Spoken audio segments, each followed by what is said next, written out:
Yuk Pril, lanjutkan lagi Pril. Bentar.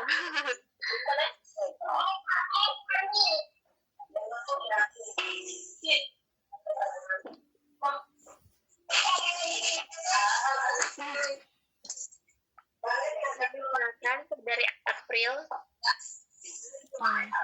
Sebentar ya. Mas Sulam kalau mau nanggapin dulu juga boleh. Tanggapan nggak Marsulam? Oke. Marsulam mau menanggapi nggak? Oke, saya lanjut nanggapin yang tadi ya. Oke. Iya. Tadi kan tentang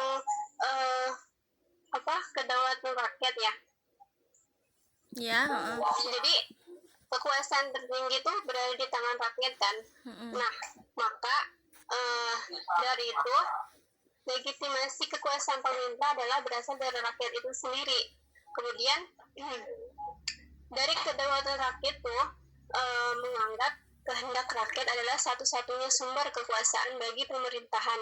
Kemudian rakyat itu memberikan kekuasaan pada wakil rakyat yang menduduki lembaga legislatif maupun eksekutif untuk melaksanakan keinginan rakyat. Bisa saja rakyat itu menjadi kedaulatan rakyat itu dipegang oleh rakyat karena sebuah negara itu tidak akan ada karena adanya rakyat.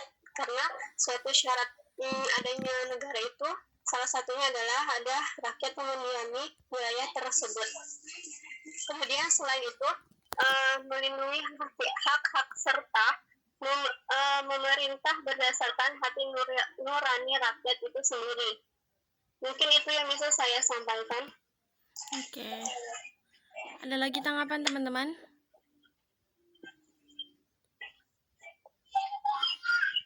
Mungkin ada lagi yang mau bertanya mengenai monarki atau apa gitu. Itu ya, saya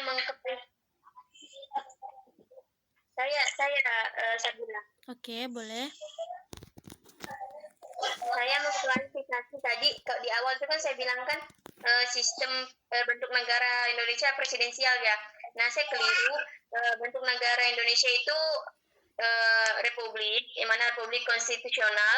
Nah, sistem pemerintahannya yang presidensial. Iya. Oke.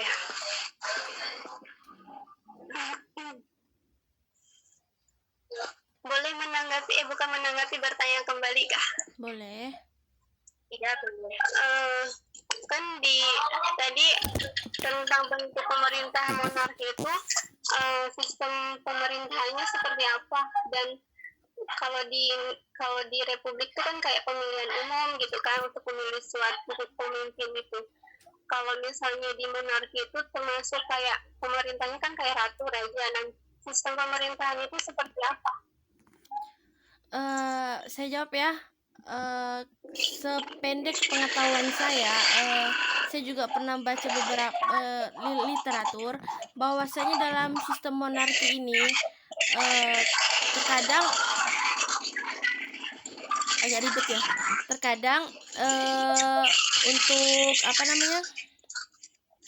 untuk pemilihannya itu kadang tuh masih menerapkan kayak sistem nepotisme, di mana keturunannya tuh yang menjadi penerus dalam suatu kekuasaan di suatu negara gitu. Bisa diulangin nggak?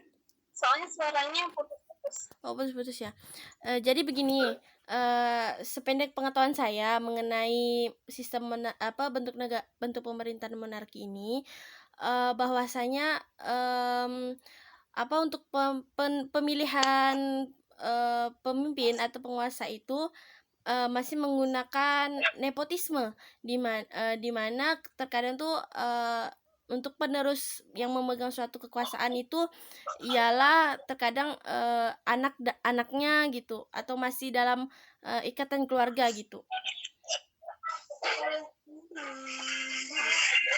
Kalau seperti kayak bawah-bawahannya kayak yang menjabat itu bagaimana? Nah itu masih bersifat nepotisme. nggak jauh-jauh gitu nyari orangnya gitu, masih orang-orang yang masih mereka yang satu keluarga satu darah gitu tuh. Baik, paham.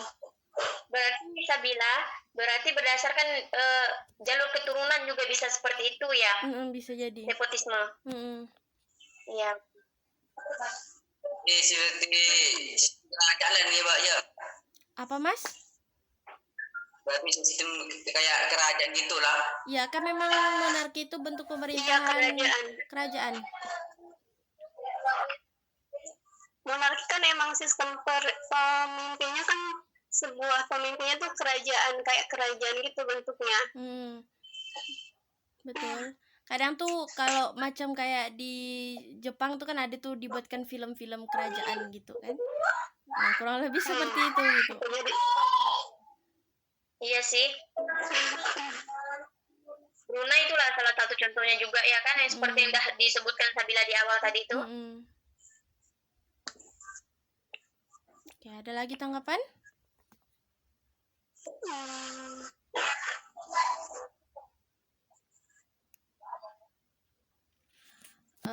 Tadi nggak salah juga.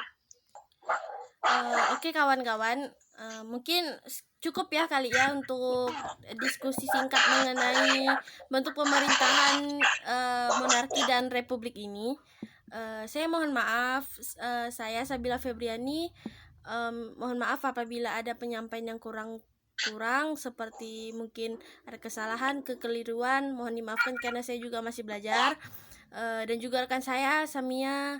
Terus terima kasih juga kepada tukang menanggapi Aprilianti dan Marsulam. Kurang lebih saya mohon maaf. Saya tutup diskusi kita pada hari ini. Wabillahi taufiq wal hidayah. Wassalamualaikum warahmatullahi wabarakatuh. Waalaikumsalam warahmatullahi wabarakatuh. Oke, terima kasih.